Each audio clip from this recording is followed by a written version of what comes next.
கன்னி ராசிக்கு தமிழ் புத்தாண்டு எப்படி இருக்கு?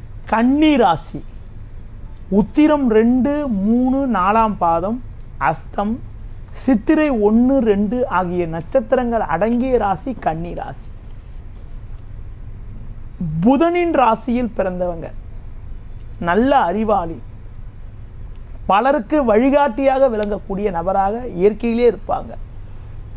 நிறைய விஷயத்தை அறிந்தவர்கள். வரும் 2024 2025 தமிழ் புத்தாண்டு கன்னி ராசிக்கு ஒரு மிகச்சிறப்பான ஆண்டாக இருக்கும். குறிப்பாக என்னன்னா, உங்கள் ராசிக்கு 4, 7க்கு அதிபதியான குரு பகவான் தற்போது 8இல் சஞ்சரிக்கிறார். வர மே 1ஆம் தேதியிலிருந்து குரு பகவான் பாக்கியஸ்தானமான 9ஆம் வீட்டில் சஞ்சாரம் செய்ய இருக்கிறது ஒரு அற்புதமான அமைப்பாகும். பண வரவுகள் மிக மிக சிறப்பாக இருக்கக்கூடிய ஒரு அமைப்பு உண்டாகும். மகிழ்ச்சி தரக்கூடிய இனிய நிகழ்வுகள் நடக்கும். உடல் ஆரோக்கிய ரீதியாக இருந்த பாதிப்புகள் எல்லாம் படிப்படியாக விலகி எதிலும் சுறுசுறுப்பாக செயல்படக்கூடிய ஒரு வாய்ப்புகள் ஏற்படும். கடந்த கால மருத்துவ செலவுகள் முழுமையாக விலகும். பிறருக்கு கொடுத்த வாக்குறுதிகளை எளிதில் நிறைவேற்றக்கூடிய ஒரு பலம் உண்டாகும். 9ஆம் வீட்டில் குரு பகவான் சஞ்சாரம் செய்கிறது மட்டும் இல்லாமல் ஒரு ராசியில் அதிக காலம் தங்கக்கூடிய கிரகமான சனி பகவான் உங்கள் ராசிக்கு 6ல் சஞ்சரிக்கிறது. பொதுவாகவே பார்த்தீங்கன்னா ருணரோகஸ்தானமான 6ல் சனி இருக்கிறது ரொம்ப சிறப்பு.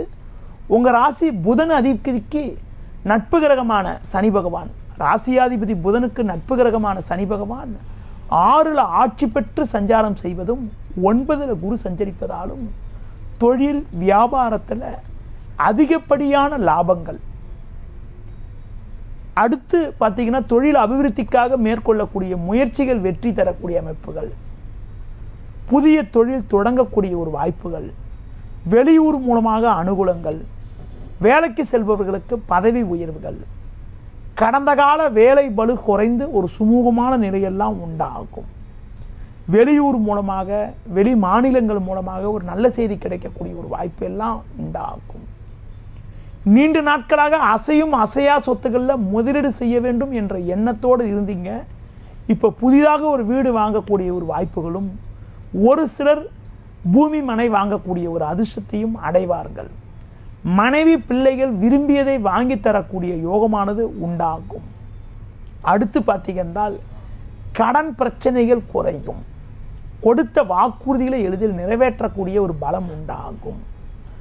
கேது பகவான் ஜென்ம ராசியிலும் ராகு பகவான் 7லும் சஞ்சாரம் செய்கிற காரணத்தினால குடும்பத்தில் கணவன் மனைவியிடையே விட்டு கொடுத்து செல்வது ரொம்ப ரொம்ப நல்லது. குடும்ப உறுப்பினர்களை சற்று அனுசரித்து சென்று விட்டால் எந்தவித பிரச்சனையும் இன்றி சகல விதத்திலையும் சகல சௌபாக்கியத்தையும் அடையக்கூடிய ஒரு அதிர்ஷ்டத்தை வரும் ஆண்டில் கன்னிராசிக்காரங்க அடைய முடியும். குறிப்பாக பார்த்தீங்கன்னா அதிகப்படியான அனுகூலங்களை அடையக்கூடிய ராசி என்ன ராசின்னு கேட்டிங்கன்னா அது கன்னி ராசி தான் கண்டிப்பாக இருக்கும். ஏன்னா குரு சனி சஞ்சாரம் சிறப்பாக இருக்கிறதுனால ஒரு வளமான பலன்களை அடையக்கூடிய ஒரு வாய்ப்புகள் கன்னி ராசிக்கு வரும் தமிழ் புத்தாண்டில் ஏற்படும். கன்னி ராசிக்காரங்க செல்ல வேண்டிய புண்ணிய ஸ்தலங்கள் என்னதெல்லாம் சார்? கன்னி ராசிக்காரங்க மெயினாக பார்த்தீங்கன்னா ராகு கேதுக்கு பரிகாரம் செய்யணுங்க. ராகு கேது வழிபாடு மேற்கொள்வது ரொம்ப ரொம்ப நல்லது. புகழ்பெற்ற விநாயகர் ஸ்தலங்களுக்கு சென்றுவது மிக மிக சிறப்பு. ராகு பகவான் 7ல் இருக்கிறதுனால அம்மன் கோயிலுக்கு போயிட்டு வர்றது, உக்ர தெய்வங்களை வழிபாடு செய்கிறதுலாம் ரொம்ப ரொம்ப சிறப்பு. குறிப்பிட்ட ஸ்தலத்துக்கு போனால் தான் நல்லதுன்னு நினைக்காதீங்க. வீட்டுக்கு அருகில் இருக்கக்கூடிய எந்த ஒரு அம்மன் ஸ்தலங்களுக்கும் சென்று ஒரு தீபம் ஏற்றுறது, ராகுகால பூஜையில் கலந்துக்கிறது, முடிஞ்ச வரைக்கும் நம்மளால் முடிஞ்ச இறை வழிபாடுகள் மேற்கொள்கிறது ரொம்ப ரொம்ப நல்லது. மெயினாக ராகு காலத்தில் அம்மனுக்கு குங்குமத்தால் அர்ச்சனை செய்வதன் மூலமாக கன்னி ராசிக்காரங்க ஒரு வளமான பலன்களையும், குடும்பத்தில் இருக்கக்கூடிய கருத்து வேறுபாடுகள் விலகி குடும்பத்தில் ஒற்றுமை அதிகரிக்கக்கூடிய ஒரு நிலையும் உண்டாகுங்க. செய்திகளை உடனுக்குடனும் துல்லியமாகவும் தெரிந்து கொள்ள சப்ஸ்கிரைப் பண்ணுங்க.